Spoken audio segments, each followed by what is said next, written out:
What's up, guys? This is Siren Frost. Welcome back to my channel. Today I'm also going to be doing another segment on the Genesis deck profile featuring the Regalia series. And this time we're going to be using some of the newer stuff from set 8. So, as you all probably know aware by now, this whole segment from Pale Moon series up until now lies only on the set 8, what we get support on set 8. So, I'm only down to one more box from my half case. So that's almost completely over and done with, which I'm very happy to know because set 9 is just around the corner, and you know how much money you guys make for that. So anyways, today we'll be doing an updated Regalia deck profile, and I'm thinking about doing another one for Legion, but there's another video for another time. So anyways, my starting Vanguard, as always, is going to be Battle Main Amenohoakari. Her skill is, whenever she boosts a Genesis grade 3, you soul charge 1. So that's all she kind of does, is just provide you more soul charging for your deck, since the deck's all about soul charging and soul blasting. So that to me alone is a good thing to have. Oh crap, I kind of forgot how to rearrange all this. Okay. There we go. Anyways, so for triggers, we're playing 4 heals, 4 stands, and 8 crits. So we're playing 4 copies of Regalia of Compassion Ear. Because this is a Regalia deck, I figure it'd be more appropriate to play with the Regalia triggers. And next we're playing 4 Regalia of Farside Clear Angel. And 4 Battleman Kukurihimes. And next for stand trigger is the amazing stand trigger, which like I said, I was thinking about playing this deck as 12 crits, but you know, I'm kind of thinking that maybe the 12 crit thing may be a little too much. I mean, the game is changing a lot to the point you don't need 12 crits anymore. So I'm playing 4 stands, which is the infamous Dreaming Dragon. This dragon will basically reset the entire deck into alignment. At the end of the turn that this unit was on the field, you put them on top of your deck, or place them on top of your deck, return all the cards back in your drop zone back into the deck, reshuffle, and if there's 10 or more cards that were sent back to this effect, you draw a free card. So that to me alone helps the deck set up real nicely. And I think that's why people don't like the Dreaming Dragon so much, because, you know, it's a dragon. Come on now.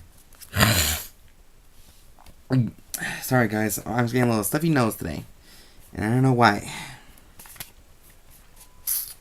Alright, anyways, so for grade 1s, we're playing the newest addition to the family is Next Era Regalia Skuld, or in some cases, the Goddess Skuld. Goddess Skuld's ability is, lucky for me, it's not generation break, so I'm very happy with that. But her skill is choose 3 normal units with Regalia in its name from your drop zone and put them in the bottom of your deck in any order. At the end, so this basically restores some triggers. No, not triggers. Some units that may become quite handy for soul charging. So that would be a good thing to have. And excuse me. And her skill is, at the end of your turn, if you have a Vanguard with Regalia in its name, if 3 or more of your cards were put into your drop zone from your soul during that turn, you may pay the cost. If you do, draw a card and soul charge 1. So even if you soul blast some cards with either Doombrace or Minerva's abilities, you know, whatever, you get this power beyond any comprehension that you can get 1 card back and you draw a card. Next, we're playing 2 copies of Exorcism Regalia Shining Angel. She just fills up the soul again with Regalia units. And since the deck is mostly comprised of Regalia units, that's no issue. And next, we're playing 4 of the Mythic Beast Skull's Genesis Stride Fighters. Just because this deck does stride a lot and we want to get most of our strides on. And then finally we're playing 4 copies of Goddess of Decline Hail.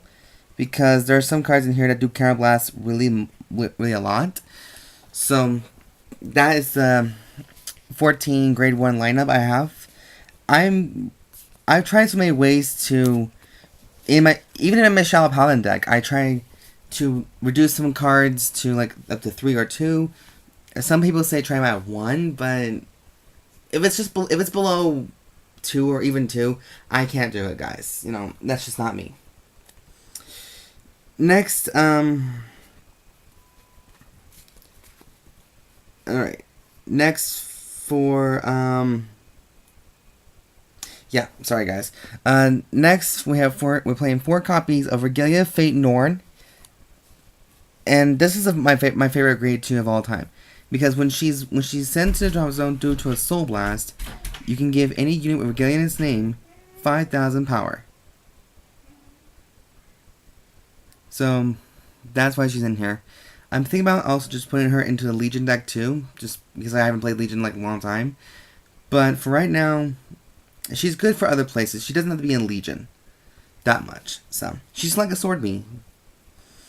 Next, we're playing 4 copies of Twilight Regalia Hesperis. When this unit is put into your drop zone from the soul, choose one of your vanguards and it gets this new skill. When this unit attacks hits a vanguard, choose one of your opponent's rear guards and retire it until the end of turn. And since we're playing 4 of them, if you still happen to be lucky enough to place 4 Soul Blasts, do a Soul Blast during that turn, at least up to 6 or 3.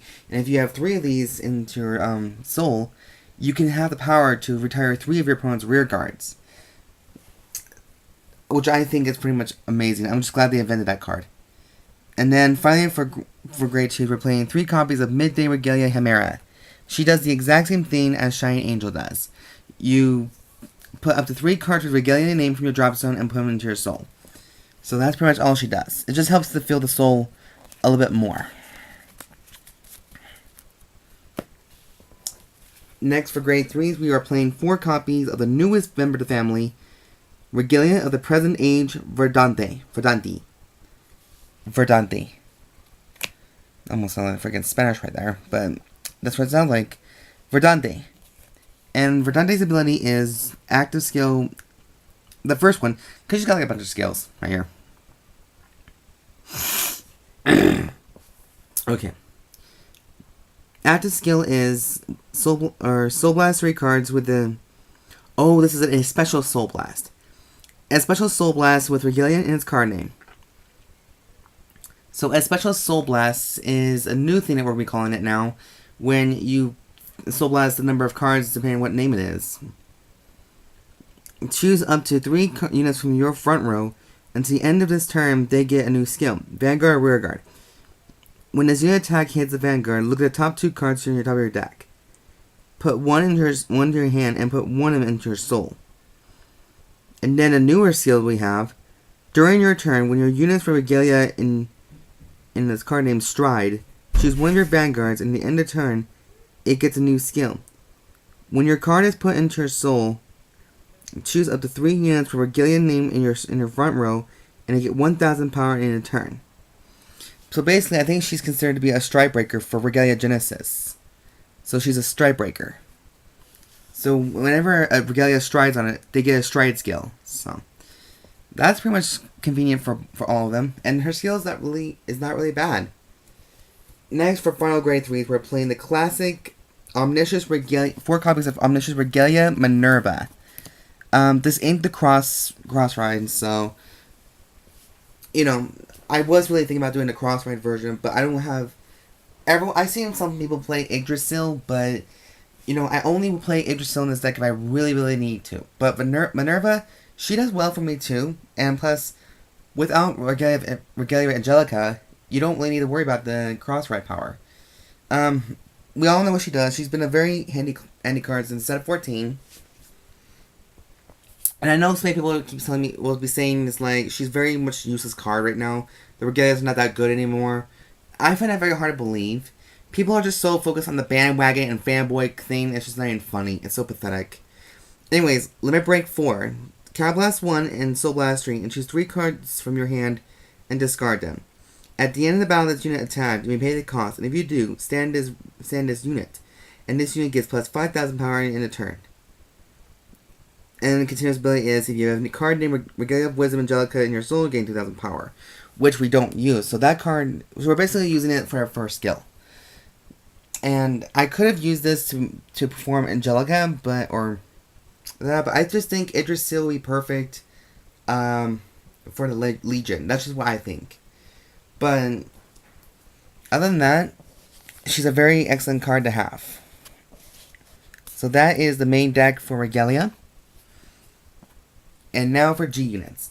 We're playing 4 copies of the main engine of the deck, 4 copies of Prehistoric Regalia of Urth.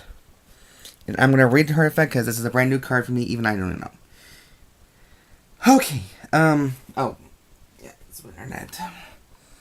So her skill is Counterblast 1, choose a face down card named Urth from your G zone, and turn it face up. When this unit is placed on a Vanguard circle, if you have a heart with Regalia in its name, pay the cost, and if you do, put all the cards with Regalia in its name from your drop zone into the soul. If the number of face-up cards with Regalia name in your G zone is 2 or more, this unit, until the end of turn, this unit gets an active skill. Soul Blast 6, and this unit gets 10,000 power and plus 1 critical in the end of turn. So she does contain Phantom Blaster Overlords' 10k plus 1 crit kind of deal. So, but it only requires it if you put all the cards with Regalia name in your soul.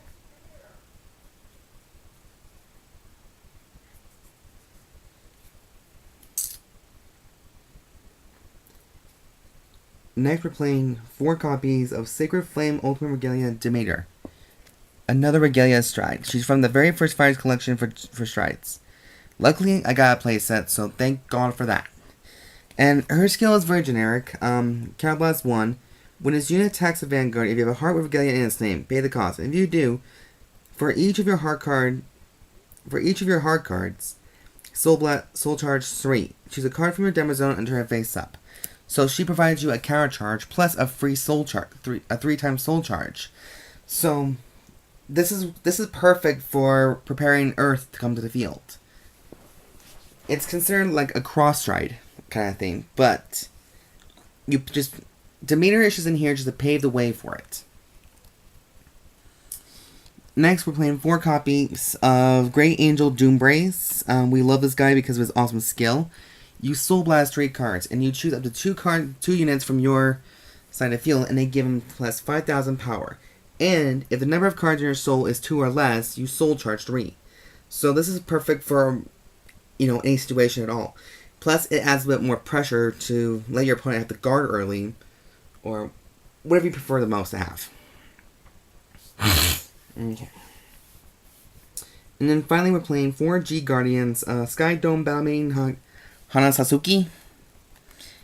As long as you have when this unit is placed in the Guardian Circle, you select one of your rear guards, and if you have the same name as that unit in your soul, this unit gets plus 10,000 power in that battle. So, and that won't be a problem at all, because sometimes I get Norn on the field and Norn in the soul, so to me, it's not that big of a deal, it's not that hard a deal anyway, so I think it's like a pretty good impression right there. So, yeah. This is just my own outlook on Genesis Regalia and my own personal deck preference. I know there's been a lot of people who have their own preference on which deck or which cards are best, but I think it just depends on the player's preference and how you like the deck around it. Now, I know you're all probably thinking, like, why I don't play Vanara Guard. Vanara, I would have played that card, but the thing is, I would have had to take out 2 Doom Braces that went on 2 Vanara Guards, because I think he's only a 1-turn thing, and I don't think this kind of Regalia really doesn't need him that much. Sure, he does give you a chance to look at the top 4 cards in your deck and provide, some sort of trigger lineup, but he's not really needed in this deck. At least to me, he doesn't. So anyways, guys, that is conclusion of the deck profile update of Regalia and introducing some new friends. Let me know in the comment section what you guys think about this version of the deck profile, and yeah, give your thoughts and 2 cents on it. So anyways, guys, I am Siren Frost. Thank you all for watching, and be sure to subscribe, like this video, comment down below, thumbs up for it, and rate, the whole drill. And I'll be sure to see you guys next time in the next deck profile video, and I'll be sure to try and get I think the next one is Megalenica, but I just wasn't sure yet, so I haven't actually thought that hard to find. Oh, and just a little heads up, guys, if you're expecting me to do a Genesis Witch, since I'm doing a whole Genesis series, I'm sorry I can't do that because I do not have all the cards for Genesis Witches. I am very sorry for open my heart. I am sorry. But so anyways, guys, that concludes the deck profile. Be sure to subscribe and all that good stuff. As I said that before, sorry. And yeah, so have a great day, guys, and I'll see you guys in the next video. Bye!